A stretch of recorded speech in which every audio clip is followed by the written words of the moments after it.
Prince libinique, puissant en Occident, François d'Arabe viendra tant enflammé, savant aux lettres sera condescendant. La langue arabe enfoncerait en François translaté. Donc, comme vous venez de l'entendre, bonjour à tous déjà. Dans cette Century 3 27, Nostradamus semble nous parler d'un puissant prince arabe qui probablement régnera sur l'Europe. Et dans ce quatrain, je pense que Nostradamus faisait allusion au fameux grand monarque que j'ai identifié à travers le personnage de l'Antéchrist, alias le Mahdi des musulmans aussi. Dans beaucoup de mes vidéos, j'ai tendance à condamner le monde immoral que nous fabrique quotidiennement notre société de consommation. Les jeunes qui grandissent au milieu de toutes ces sociétés dites immorales et décadentes sont conditionnés, formatés dès leur plus jeune âge pour qu'ils acceptent cette nouvelle norme sociétale qui nous explique que la légalisation de la perversion par le législatif serait en fait la résultante d'une liberté acquise depuis 2 siècles. C'est-à-dire à travers la liberté, on légalise le péché. C'est-à-dire que depuis que les philosophes et la loge franc-maçonne du Grand Orient de France avaient inspiré les idéaux libérales et anticléricales qui avaient été ordonnés pendant la Révolution française de 1789. C'était le début des premiers agissements du diable dans la politique intérieure de la France, à partir de la création par les forces du mal de cette société secrète qu'on appelle la franc-maçonnerie. Le diable va préparer les bases idéologiques d'un système de gouvernance ultralibéral qui lui permettront de faire légiférer des lois dont la finalité était destinée à accélérer le phénomène de la légalisation de la perversion sous couvert de liberté. Grâce à ce nouveau pouvoir législatif qui occulte les lois divines désormais, le diable va pouvoir imposer son règne par l'intermédiaire de véritables oligarchies financières qui s'installeront progressivement à la tête des nations. Profitons de cette politique ultralibérale des individus inspirés par qui? Point d'interrogation. Bon, là, je fais allusion au diable. Profitons de cette politique ultralibérale. Des individus inspirés se mettront à créer toutes sortes de divertissements pour gagner de l'argent. Et beaucoup de ces divertissements graviteront autour de la sexualité. Par exemple, le French Cancan n'est qu'un exemple parmi tant d'autres. Cette danse où des jeunes femmes montraient leurs sous-vêtements en levant leurs jambes avait conquis les saloons américains pendant la conquête de l'Ouest. C'est un peu ce que vous voyez dans certains westerns. Les loges franc-maçonnes savaient très bien que la principale barrière qui empêchait la pratique libre de la sexualité s'expliquait par l'opposition des religions, pour lesquelles la sexualité ne doit être accomplie que dans le cadre privé entre personnes mariées, et pour lesquelles certains actes sexuels sont interdits. Donc les philosophes français, pour qui la religion n'était qu'une simple aliénation où des peuples imaginaient un Dieu suprême, trouveront dans la Révolution française de 1789 une opportunité pour imposer une vision matérialiste de la vie quotidienne des Français, c'est-à-dire une société débarrassée de l'emprise religieuse. Ces philosophes seront assez rapidement rejoints par le Grand Orient de France, loge franc-maçonne qui officie dans le plus grand secret. Et ces francs-maçons qui tromperont l'opinion en faisant croire qu'ils étaient les héritiers directs du syndicat des constructeurs de cathédrales, ils n'en garderont que les signes occultes, mais le contenu idéologique s'éloignerait de la loge d'origine qui était teintée de religiosité. La loge franc-maçonne qui s'alliera aux philosophes de la Révolution française de 1789, eux, développaient une vision beaucoup plus laïque de la société.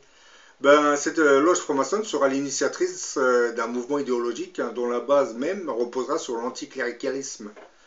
Les premiers idéaux de liberté qui émergeront après la Révolution française seront la résultante de l'influence des philosophes et de la franc-maçonnerie. Et c'est ainsi que le système démocratique avait fait ses premiers pas dans la constitution républicaine française. Toutes les autres nations européennes dites chrétiennes suivront progressivement le modèle laïque français, et institueront à leur tour un système républicain dont l'idéologie de gouvernance reposera aussi sur l'interdiction des lois divines. Par l'intermédiaire de la franc-maçonnerie, le diable venait de réussir la première phase de son programme, celui de faire disparaître l'influence de l'Église dans les sociétés. À partir de cet instant, le diable va pouvoir lancer la deuxième phase de son programme, libérer les mœurs pour ensuite intégrer l'image de la pornographie dans la société. La pornographie est définie comme un péché par toutes les religions, puisque, comme je le disais, pour toute religion, la sexualité ne doit être accomplie que dans le cadre privé entre personnes mariées et pour lesquelles certains actes sexuels sont interdits. Mais comme nous le savons désormais, hein, le travail effectué par les philosophes français et la loge franc-maçonne du Grand Orient de France lancera le glas de l'Église, hein, qui commencera à reculer sur tous les fronts en cédant progressivement la place à des sociétés qui vont légiférer en bannissant de leur dogme législatif toutes les lois divines. C'est-à-dire ils vont légiférer en instaurant une immoralité incroyable. Avec ce recul progressif des religions de la sphère d'influence des nations européennes, hein, on commence à assister à une véritable révolution sexuelle. C'est une perversion, je dirais. Dans les années 70, les premiers films pornographiques seront autorisés dans les salles de cinéma en France, hein, et dans la plupart des pays occidentaux par la suite, hein. La diffusion et la pratique de la pornographie est majoritairement autorisée dans la quasi-totalité des pays occidentaux en général, hein, en raison de la baisse progressive de l'influence de la religion chrétienne, hein. Ça, c'est suite à la déchristianisation de la société occidentale, hein, une déchristianisation stimulée par les loges franc-maçonnes, hein, qui désormais officient dans plusieurs pays européens, hein, y compris les États-Unis, hein. Cette libéralisation n'avait cependant pas été que progressif, hein, car certains pays réprimaient assez violemment les délits liés à la pornographie, hein. Par exemple, en 1857, aux États-Unis, la Constitution de l'Oregon, c'était le 33e État des États-Unis, hein, qui avait été créé en novembre 1857. Cet État avait interdit la possession de documents pornographiques. La Cour suprême de l'Oregon finira par abolir cette loi en 1987. Oui, nous sommes dans une période où toutes les lois perverses sont autorisées désormais, hein. Par cette déferlante pornographique des années 70, c'est-à-dire cette déferlante pornographique des années 70 n'avait pas touché le monde arabo-musulman, qui lui avait essayé de garder cette image pieuse du musulman dans la société. La pornographie reste toujours interdite dans la totalité des pays arabo-musulmans. Mais comme vous le savez très bien, avec la toile internet, n'importe qui dans le monde peut désormais avoir accès à des vidéos pornographiques, hein. Il vous suffit simplement de taper les mots-clés pour accéder à certains sites pornographiques, hein. C'est pas par hasard si le fondateur de l'ordinateur, hein, du moins celui qui a inventé le premier ordinateur, moi qui l'a mis en vente, Steve Jobs avait mis en vente son ordinateur au prix de 666 $. L'interdiction de la pornographie dans le monde musulman s'explique principalement pour des raisons religieuses, hein. L'islam, comme de nombreuses autres religions, condamnant la sexualité débridée, hein. Pour celle-ci, en effet, la sexualité doit être réservée au cadre privé des couples hétérosexuels et légitimes, donc mariés. Et certains actes sexuels sont considérés comme répréhensibles, comme par exemple la sodomie et d'autres actes, hein. Maintenant, on comprend beaucoup mieux pourquoi nos chers médias en France stimulent l'islamophobie, hein, car derrière nos médias se cacherait une oligarchie financière qui souhaiterait casser la barrière religieuse dans le monde, hein, musulman, afin d'y diverser son fleuve de perversion. Cette oligarchie qui reste dominée par les idéaux de la franc-maçonnerie ne veut plus entendre parler de religion, hein, qu'elle soit chrétienne ou musulmane, hein. Et comme tous ces idéaux de liberté sont sortis de France, on comprend maintenant beaucoup mieux pourquoi la colère divine se manifestera en France à travers ce personnage que la Bible appellerait l'Antéchrist. Tous les grands empires du passé avaient été conduits par un leader charismatique, hein, comme Adolf Hitler, Napoléon, Charlemagne, Jules César, Alexandre le Grand, Nabucodonosor, Gengis Khan. La Bible nous donne quelques informations sur ce futur grand dirigeant qui assumera le contrôle politico-militaire d'une grande partie de notre planète, hein. Dans Daniel 11, par exemple, nous lisons qu'un puissant dirigeant devra encore apparaître sur la scène mondiale, hein. Ce roi qui s'élèvera en Europe fera ce qu'il voudra, il s'élèvera, il se glorifiera au-dessus de toutes les nations, hein. Et la Bible parle d'un chef puissant, un futur dictateur flatteur, hein, séduisant, rusé et impitoyable. Cet homme s'élèvera au-dessus de toute autre entité religieuse, hein. Ce roi fera ce qu'il voudra, il s'élèvera. Dieu, finalement, du moins ce personnage qu'on appelle l'Antéchrist, serait en fait la personnification de la colère divine sur cette planète. C'est pour cette même raison que Dieu va le protéger et lui donner sa puissance.